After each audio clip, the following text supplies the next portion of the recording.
me. I've come out a long sheet.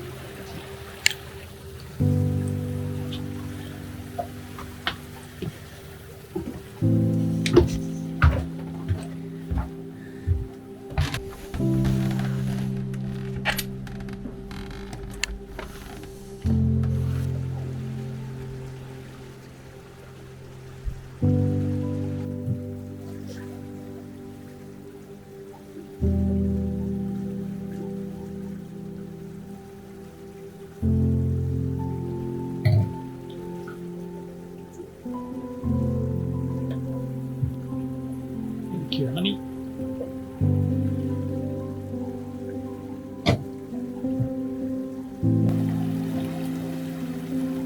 I don't think I've seen it. There they are. Oh, sweet. You don't think you've seen? I've seen one. Oh, haven't you? Yeah, oh, that is the hair. Beautiful.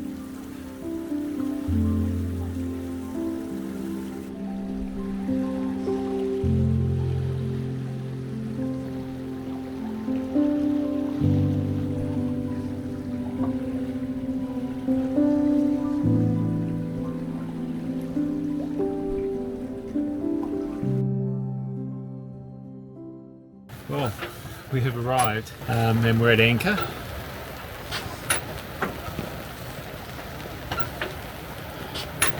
But it wasn't without drama.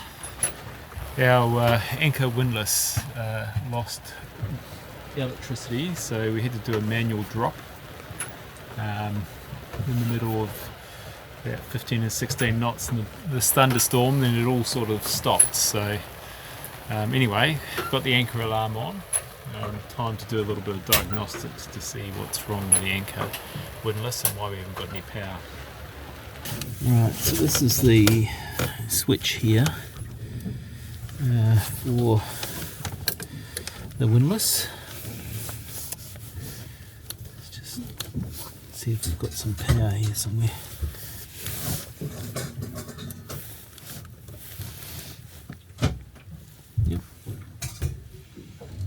Yep.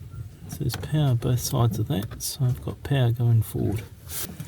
So I've just been studying the electrical diagrams to understand how the anchor works. So it's fed off the main board over there, and it comes through a relay, which I suspect is the motor start relay. So that you've got to have the motor on so that it's not going to pass any power through unless you've got the motor on. And then it's got the two control points, one at the helm and one at the bow. And again, those are just really switches for up and down, which then feed this main big powerful relay at the front of the boat. So I think this relay here is in the aft cabin, because I looked at it the other day when I was looking at the blower for the engine. So see if I'll just progress that through and see if I can check that out. So I think I've found the problem. This relay here is the relay from the engine. Was driven from the engine, so when you start the engine it switches this relay on.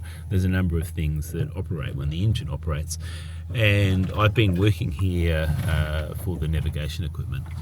It looks like I'd knocked this plug here out, and that does drive the power to those other relays. So just push that back in, and we'll go and have a check and see if that works. Just turn the motor on.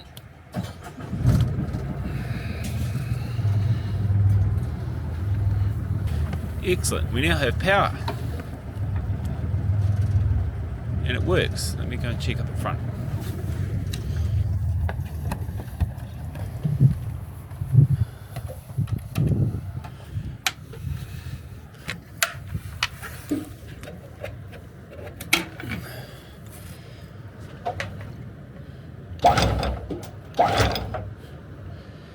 Excellent.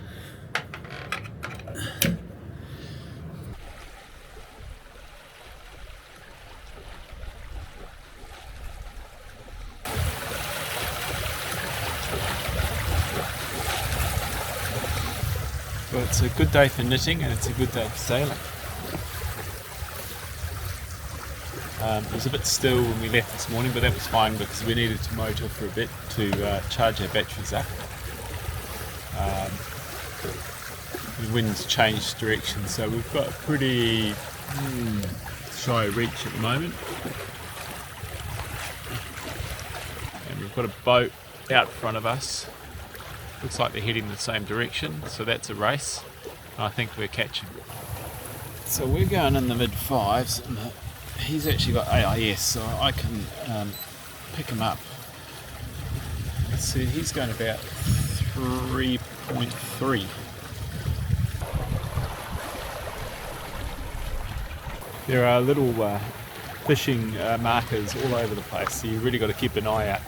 Because we're sort of skirting along the coast, and it's just on the port side of us. It's reasonably shallow with sandbanks, so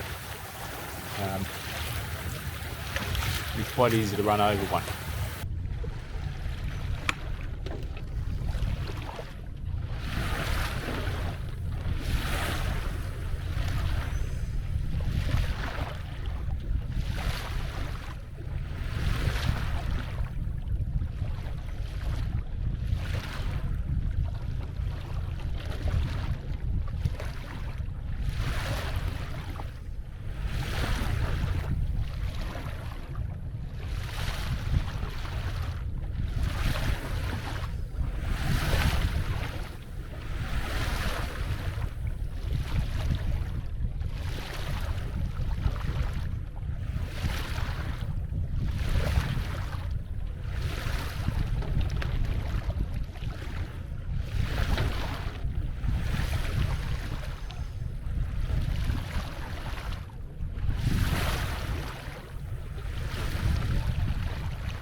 Yes!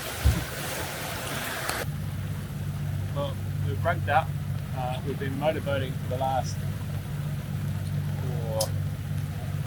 3 hours. Yeah. We got to the other place, Port Gadia, but the anchorages there weren't great, so there was only one good spot. There was a big cat sitting right in the middle of it, so we've decided to carry on. We're going to Mer, which is close to Marseille, where the large port is, where we went to see customs. We've got about another 2 hours of motoring. Just about to come past the outlet of the Rhone River, so we've got to be a little bit careful as we come around there. There's a bit of shallow water with the outlet of the river, and I'm just a bit concerned about the flow of the river coming out, so we'll just have to keep an eye on it. It's not a great, beautiful anchorage, but it should be, I'm hoping, it should be no waves and very little wind, and we'll get a good night's sleep on some good holding. And then coming up next week, we've got some great weather by the forecast and some good locations east of here. So that's why we've pushed on now to get in. I don't think we told you that we ran out of gas this morning. So the boat comes, well, we got it measured with 1 bottle, and really we should have 2 so that we can know when it runs out and fill up the other one. But anyway, so we are making do with coffee and oats made with the hottest water that we can get from the boiler, which has been heated by the motor as we run. It's just going to have to do for tonight. There's no other option, but that is okay. I'm very glad to be in here at Mer. hopefully when we get around the corner, the anchorage will be nice and calm.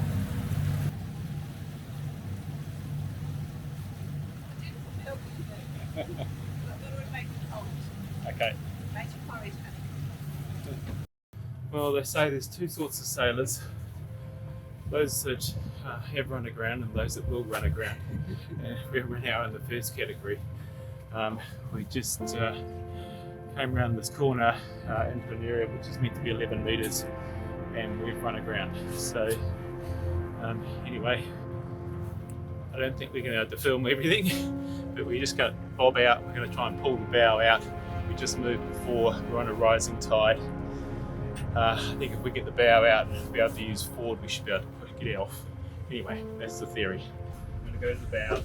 You're going to give me the bow. Yes. I'm going to tie it to bob. I'm going to pull that way. Right? Yep. I'm just going to just try and pull. Okay. Yep. And then once we're out there, then you can just go in forward. Yes. Okay.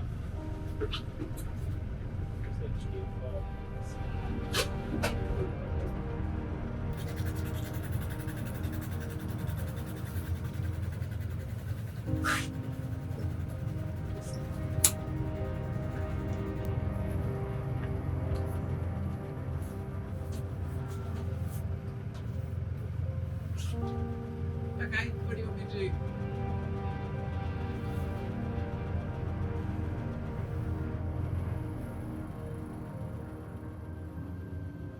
It's turning, babe, it's turning. Good job. Can we go forwards?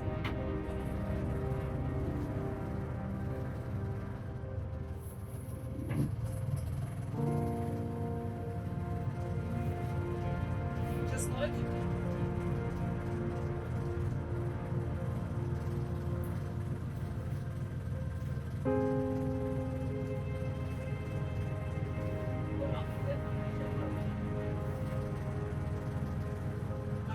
Are you sure your ropes are okay?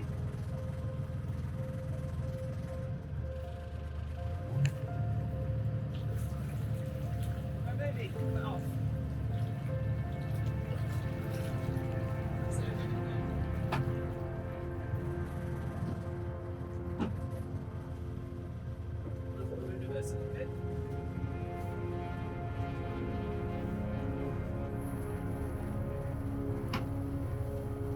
Okay, now how do I?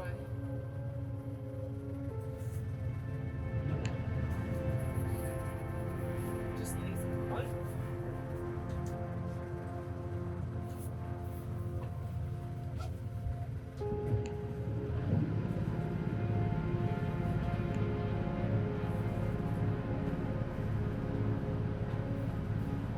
When you left the boat and left me in charge and went a long way away, and you're a little boat in the distance and all by myself, yeah, I was worried. I don't know what I was worried about, but here I am in charge of our brand new beautiful home without you. I just wanted you to get back on. You go, no, I'm not coming. You're on your own. That moment. And also, you can see me looking around a lot. I had trouble knowing which way we were turning because there was hardly anything to guide. There were no landmarks. Yeah. So I'm looking for something that I can't see anymore, and the sky is grey and the water is grey, and there's like flat land. I'm like, hang on a minute, is that the one we saw before, or is that the one? That was my worry. And driving the boat, and especially in reverse, is so different than driving a car. Where you turn the wheel over, you start to move, and you And I didn't. And then I started to second guess, and you're going, no, the other way. And I'm like, hang on a minute, I don't even know which way I'm pointing now. Yeah. So I was feeling quite confident that you would be fine. I knew you didn't have experience in driving that boat.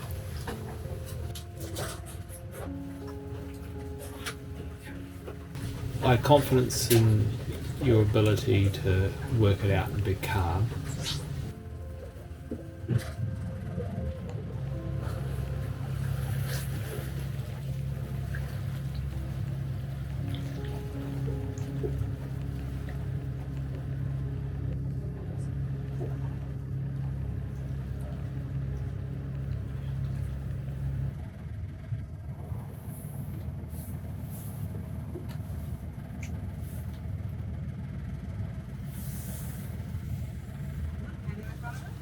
I'm going to be completely out of this shipping channel. I'm not crossing this shipping channel, no. Probably on the video you can't really appreciate how big he is, or how close he is, or how fast he's moving. He's a lot faster than us. Yeah. This is where we hit bottom last night. So the yellow and black marker is a cardinal marker, 2 arrows pointing up, so stay north of it, which when you're viewing is to the left of it, which we did come around to the left. It was just this side of it between us and the cardinal marker where we hit the bottom.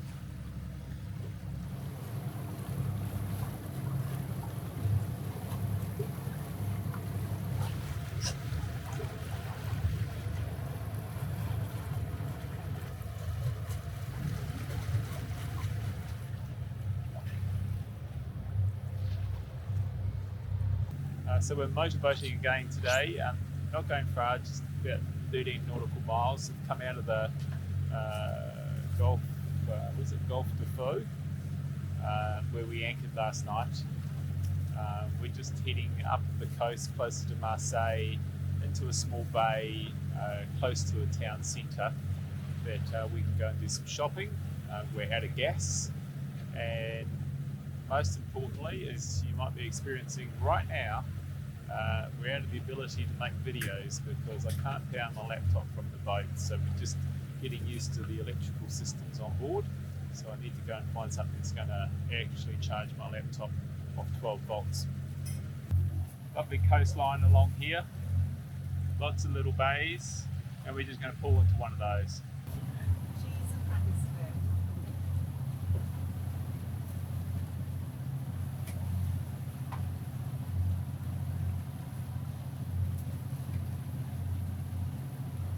Looks good.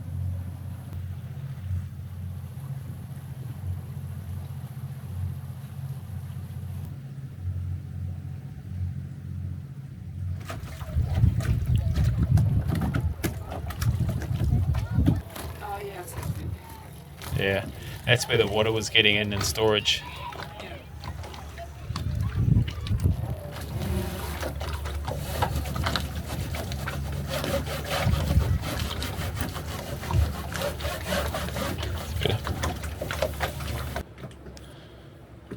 It's rush hour for cruise ships.